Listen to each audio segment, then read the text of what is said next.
Hello, നമ്മളുടെ perfume അത്തർ shop എന്ന് പറഞ്ഞാൽ ബിസിനസ് നമുക്ക് രണ്ട് രീതിയിലാണ് വളർത്താൻ പറ്റുന്നത്. ഒന്ന്, നിലവിലുള്ള കസ്റ്റമേഴ്സിന് കൂടുതലായിട്ട് സെല്ല് ചെയ്യുക, അവരിപ്പോൾ വാങ്ങുന്നതിനൊക്കെ കൂടുതലായിട്ട് അവരെ കൊണ്ട് എടുപ്പിക്കുക. രണ്ടാമത്തെ ഓപ്ഷൻ എന്ന് പറഞ്ഞു കഴിഞ്ഞാൽ ഇന്ന് വരെ നിങ്ങളെ കസ്റ്റമർ ആവാത്ത ആളുകളെ ആ ബിസിനസ്സിലേക്ക് കൊണ്ടുവരിക, കൂടുതൽ പുതിയ വിഭാഗം കസ്റ്റമേഴ്സിനെ നമ്മുടെ ബിസിനസ്സിലേക്ക് കൊണ്ടുവരിക എന്നുള്ളതാണ്. അതിൽ നിലവിലുള്ള കസ്റ്റമേഴ്സിനെ കൊണ്ട് കൂടുതലായിട്ട് എടുപ്പിക്കുക എന്ന് പറഞ്ഞു കഴിഞ്ഞാൽ കുറച്ച് ചാലഞ്ചിങ് ആണ്. അത് എല്ലാ കസ്റ്റമേഴ്സും ചിലർക്ക് അവർക്ക് ആവശ്യമുള്ളതേ അവരെടുക്കും. നമ്മൾ എത്ര ഫോഴ്സ് ചെയ്താലും അല്ലെങ്കിൽ ഭയങ്കര ഓഫർ അങ്ങനെ എന്തെങ്കിലുമൊക്കെ ഒരു പ്രത്യേക ഒരു റീസൺ വേണം. ഇത് കുറച്ച് ചാലഞ്ചിങ് ആണ്. പിന്നെ ഉള്ള നമ്മളുടെ മുമ്പിലുള്ള ഏറ്റവും എളുപ്പമുള്ള ഓപ്ഷൻ എന്ന് പറഞ്ഞു കഴിഞ്ഞാൽ ഇന്ന് വരെ നമ്മുടെ കസ്റ്റമേഴ്സ് ആവാത്ത ന്യൂ ഫ്രഷ് കസ്റ്റമേഴ്സിനെ നമ്മുടെ ബിസിനസ്സിലേക്ക് കൊണ്ടുവരണം. അതിനായിട്ട് നിങ്ങൾ പഠിക്കേണ്ടത് ഏതെല്ലാം പുതിയ മാർഗത്തിലൂടെ പുതിയ വിഭാഗം കസ്റ്റമേഴ്സിലേക്ക് എത്താം. ഇപ്പം നിങ്ങളുടെ ഷോപ്പുണ്ട്, ആ ഷോപ്പിൻ്റെ ബോർഡ് കണ്ട് കുറച്ച് വാക്കിംഗ് കസ്റ്റമേഴ്സ് നിങ്ങളുടെ ഷോപ്പിൽ വരുന്നുണ്ട്. ആ വന്നു പോയ കസ്റ്റമേഴ്സിൻ്റെ റെഫറൻസ് വഴി അവരുടെ പരിചയത്തിലുള്ളവർ നിങ്ങളുടെ കസ്റ്റമേഴ്സായിട്ട് വരുന്നുണ്ട്. ഇതിന് പുറമെ എങ്ങനെ പുതിയ വിഭാഗം കസ്റ്റമേഴ്സിലേക്ക് എത്തിക്കാം എന്നാണ് ചിന്തിക്കുന്നത്. ഇവിടെയാണ് സോഷ്യൽ മീഡിയയ്ക്ക് നിങ്ങളെ ഹെൽപ്പ് ചെയ്യാൻ പറ്റുന്നത്. സോഷ്യൽ മീഡിയ യൂസ് ചെയ്തുകൊണ്ട് ഓൺലൈനിൽ നിന്നും ഒരു വിഭാഗം കസ്റ്റമറെ കണ്ടെത്താനായിട്ട് നിങ്ങൾ പഠിക്കണം. ഇന്നത്തെ കാലത്ത് ഒരു സ്മോൾ ബിസിനസ് ചെയ്യുന്ന ഒരു ബിസിനസ് ഓണർക്ക് വേണ്ട നമ്പർ 1 സ്കില്ലെന്ന് പറഞ്ഞു കഴിഞ്ഞാൽ ഇൻ്റർനെറ്റിൽ ചിന്നിച്ചിതറി കിടക്കുന്ന, ഓൺലൈനിൽ ചിന്നിച്ചിതറി കിടക്കുന്ന കസ്റ്റമേഴ്സിനെ നിങ്ങളുടെ പ്രൊഡക്റ്റ് വാങ്ങാൻ, ആ പെർഫ്യൂം പ്രൊഡക്റ്റ് വാങ്ങാൻ തയ്യാറായിട്ടുള്ള കസ്റ്റമേഴ്സിനെ നമ്മുടെ ബിസിനസ്സിലേക്ക് കൊണ്ടുവരിക, അട്രാക്റ്റ് ചെയ്ത് കൊണ്ടുവരിക. ഈ ടാലൻ്റാണ് നിങ്ങൾക്ക് വേണ്ടത്, അല്ലെങ്കിൽ മാർക്കറ്റിംഗ് സ്കില്ലാണ് നിങ്ങൾക്ക് വേണ്ടത്. പക്ഷേ അധികം ആളുകളും മാർക്കറ്റിങ്ങിനെ ഇഗ്നോർ ചെയ്തുകൊണ്ട് ബിസിനസ് വളർത്താനായിട്ട് മറ്റ് പല കോമഡികളൊക്കെയാണ് അവർ കാണിക്കുന്നത്. ഇൻറ്റീരിയർ കുറച്ചും കൂടി ബെറ്ററാക്കുക, അതുപോലെ തന്നെ അവരുടെ ലോഗോയുടെ കളറ് മാറ്റി പുതിയ കളർ അടിക്കുക, പച്ചയാണ് പ്രശ്നം എന്നാൽ നീല അടിക്കുക, നീല മാറ്റി ഗോൾഡൻ അടിക്കുക. അപ്പോൾ അങ്ങനത്തെ കുറേ പുതിയ ഫർണിച്ചർ, അങ്ങനെ ഓരോരോ സംഗതികൾ ഡയറക്റ്റ് സെയിലിനെ ഇമ്പാക്റ്റ് ചെയ്യാത്ത കാര്യങ്ങളിൽ നോൺ ഇൻകം പ്രൊഡ്യൂസിങ് ആക്ടിവിറ്റീസിൽ കൊണ്ടുവന്നാണ് കാശ് സ്പെൻഡ് ചെയ്തുകൊണ്ടിരിക്കുന്നത്, ടൈം സ്പെൻഡ് ചെയ്തുകൊണ്ടിരിക്കുന്നത്, അവരുടെ എഫേർട്ട് സ്പെൻഡ് ചെയ്തുകൊണ്ടിരിക്കുന്നത്. ബിസിനസ്സിലേക്ക് ഇൻകം കൊണ്ടുവരുന്ന കാര്യങ്ങളിൽ ഫോക്കസ് ഒന്നും കൊടുക്കില്ല, മറ്റ് കുറേ കോമഡികളൊക്കെയാണ് അവർ കാണിക്കുന്നത്. ബിസിനസ്സിലേക്ക് നേരിട്ട് ഇൻകം കൊണ്ടുവരുന്ന 2 ആക്ടിവിറ്റികളാണുള്ളത്. ഒന്ന്, മാർക്കറ്റിംഗ്, നിങ്ങളുടെ കയ്യിൽ എന്തോ വിൽക്കാനുണ്ട്, അത് വാങ്ങാൻ തയ്യാറായിട്ടുള്ളവരെ കണ്ടെത്തുക എന്ന് പറഞ്ഞ പ്രവൃത്തി. 2, സെയിൽസ്, ആ കൊണ്ടുവന്ന ആളുകളെ കൊണ്ട് എടുപ്പിക്കുക. ഓൺലൈനിലാണെങ്കിൽ എൻക്വയറി ചോദിച്ച് വന്ന, വാട്സപ്പിലേക്ക് എൻക്വയറി വന്ന് ആ പൊട്ടൻഷ്യൽ കസ്റ്റമറെ ഒരു പേയിങ് കസ്റ്റമറാക്കി മാറ്റുക. സെയില് കൺവേർഷൻ അവിടെ നടക്കണം.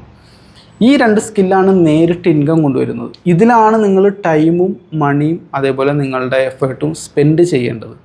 ഇവിടെ സ്പെൻഡ് ചെയ്യുമ്പോഴാണ് ബിസിനസ്സിലെ സെയിൽസിൽ വളർച്ച ഉണ്ടാകുന്നത്, നമ്മുടെ റവന്യൂ കൂടുന്നത്, അതിന് ആനുപാതികമായിട്ട് നമ്മളുടെ പ്രോഫിറ്റും കൂടുന്നത്.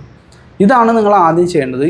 ഇങ്ങനെ ഒരു സംഗതി ഉണ്ടെന്നുള്ളത് ആദ്യം പഠിക്കണം. എന്തൊക്കെയാണ്, എന്ത് ചെയ്താലാണ് അത് നേരിട്ട് എൻ്റെ ആ ബിസിനസ്സിൽ നിന്നുള്ള വരുമാനത്തിൽ വർധനവുണ്ടാക്കുക, ഏതാണ് അതിനെ നേരിട്ട് ഇമ്പാക്റ്റ് ചെയ്യുന്ന സംഗതി, അത് മാർക്കറ്റിംഗ് ആണ് ആദ്യം ചെയ്യേണ്ടത്. കസ്റ്റമറെ കണ്ടെത്തുക എന്ന് പറഞ്ഞ പരിപാടിയാണ്. നിങ്ങളുടെ പ്രൊഡക്റ്റ് അല്ല, പ്രൊഡക്റ്റ് ശരിക്കും ഒരു സെക്കൻഡറിയാണ്. പ്രൊഡക്റ്റിൻ്റെ ക്വാളിറ്റിയോ അല്ലെങ്കിൽ മറ്റ് സംഗതികളൊക്കെ, ഇതൊക്കെ അത്യാവശ്യം തീർച്ചയായിട്ടും വേണ്ട സംഗതിയാണ്. മോശം പ്രൊഡക്റ്റോ സർവീസോ കൊടുക്കാനല്ല പറയുന്നത്, അത് സെക്കൻഡറി ആണ്. ആദ്യം അത് കസ്റ്റമർ എക്സ്പീരിയൻസ് ചെയ്യട്ടെ. അങ്ങനെ ഒരു വിഭാഗം കസ്റ്റമേഴ്സ് വന്നാലുള്ളൂ, ആ ഇനീഷ്യൽ കസ്റ്റമേഴ്സിൻ്റെ വരവുണ്ടായാലുള്ളൂ സെയിൽ ഉണ്ടാവുള്ളൂ. പിന്നീട് ആ കസ്റ്റമർ രണ്ടാമതൊരു റിപ്പീറ്റ് ബൈയിങ്ങിന് വന്നെങ്കിൽ നമുക്ക് ക്വാളിറ്റി വേണം. പക്ഷെ ആദ്യത്തെ ഇനീഷ്യൽ പർച്ചേസിന് കസ്റ്റമേഴ്സിനെ അവരാ ഡിസിഷൻ എടുക്കുന്നത് ക്വാളിറ്റി ബേസ് ചെയ്തുകൊണ്ടല്ല. ക്വാളിറ്റി പല സമയത്തും, ഇപ്പോൾ പെർഫ്യൂമിൻ്റെ കേസിൽ എടുത്തു കഴിഞ്ഞാൽ ക്വാളിറ്റി അവരത് വാങ്ങി ഉപയോഗിച്ചതിന് ശേഷമാണ്, 2 ദിവസമൊക്കെ കഴിഞ്ഞതിന് ശേഷം, അല്ലെങ്കിൽ നമ്മുടെ ഡ്രസ്സിൻ്റെ ഒരലക്കൊക്കെ കഴിഞ്ഞതിന് ശേഷമൊക്കെയാണ് യഥാർത്ഥത്തിൽ ഇതിനെന്ത് ക്വാളിറ്റി പെർഫ്യൂമിന് ഉണ്ടെന്നുള്ളത് അവർക്ക് കിട്ടുന്നത്. അപ്പോൾ ആ സെയിലിലേക്ക് ലീഡ് ചെയ്യുന്നത് ശരിക്കും നിങ്ങളുടെ പ്രൊഡക്റ്റിൻ്റെ ക്വാളിറ്റി അല്ല, മറിച്ച് നിങ്ങളുടെ മാർക്കറ്റിങ്ങിൻ്റെ ക്വാളിറ്റിയാണ്. മാർക്കറ്റിംഗ് ചെയ്യാനുള്ള നിങ്ങളുടെ സ്കില്ലാണ്. വേറൊരു സ്ഥലത്തേക്ക് പോകേണ്ടിയിരുന്ന കസ്റ്റമറെ നിങ്ങളുടെ ബിസിനസ്സിലേക്ക് എത്തിക്കുക എന്നുള്ളതാണ്. ഓൺലൈനിൽ സോഷ്യൽ മീഡിയയാണ് ഇന്ന് ഏറ്റവും നല്ല രീതിയിൽ അതിന് യൂസ് ചെയ്യാൻ പറ്റുന്നത്.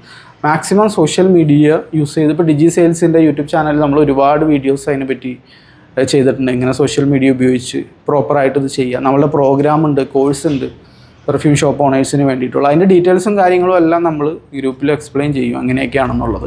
അപ്പോൾ നിങ്ങൾക്ക് താല്പര്യമുള്ളവർക്ക് അതിലേക്കും പങ്കെടുക്കാം.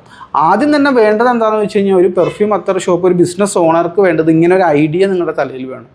പുതിയ വിഭാഗം കസ്റ്റമേഴ്സ് എൻ്റെ ബിസിനസ്സിലേക്ക് തുടർച്ചയായിട്ട് കടന്നു വന്നാൽ മാത്രമാണ് ആ ബിസിനസ് വളരുള്ളൂ. ഇങ്ങനെ ഒരു ഐഡിയ തലയിലുള്ള ഒരാൾക്ക് മാത്രമാണ് അങ്ങനെയാണെങ്കിൽ എങ്ങനെ പുതിയ വിഭാഗം കസ്റ്റമേഴ്സിനെ എൻ്റെ ബിസിനസ്സിലേക്ക് കൊണ്ടുവരാമെന്ന് പഠിക്കാൻ അവർക്ക് സാധിക്കുള്ളൂ. അപ്പോൾ maximum number of customers, maximum number of sales, ഇതായിരിക്കണം രാവിലെ മുതൽ വൈകുന്നേരം വരെ നമ്മുടെ ചിന്ത. അതല്ലാതെ മറ്റു പല കാര്യങ്ങളൊന്നും ചെയ്തതുകൊണ്ട് ഇപ്പോൾ പെട്ടെന്ന് നിങ്ങൾ ഇൻറ്റീരിയറിൽ കുറച്ച് ഇൻവെസ്റ്റ് ചെയ്തു, അല്ലെങ്കിൽ കുറേ കൂടി പ്രൊഡക്റ്റിൻ്റെ കളക്ഷൻ കൂട്ടി, അതൊക്കെ നിങ്ങൾക്ക് ഇൻഡയറക്റ്റ്ലി ഹെൽപ്ഫുൾ ആയേക്കാം. പക്ഷേ തുടക്കം തന്നെ നിങ്ങൾ ശ്രദ്ധിക്കേണ്ടത് എന്താണെന്ന് വെച്ച് കഴിഞ്ഞാൽ കസ്റ്റമേഴ്സിനെ എങ്ങനെയെങ്കിലും കൂട്ടുക എന്നുള്ളതാണ്.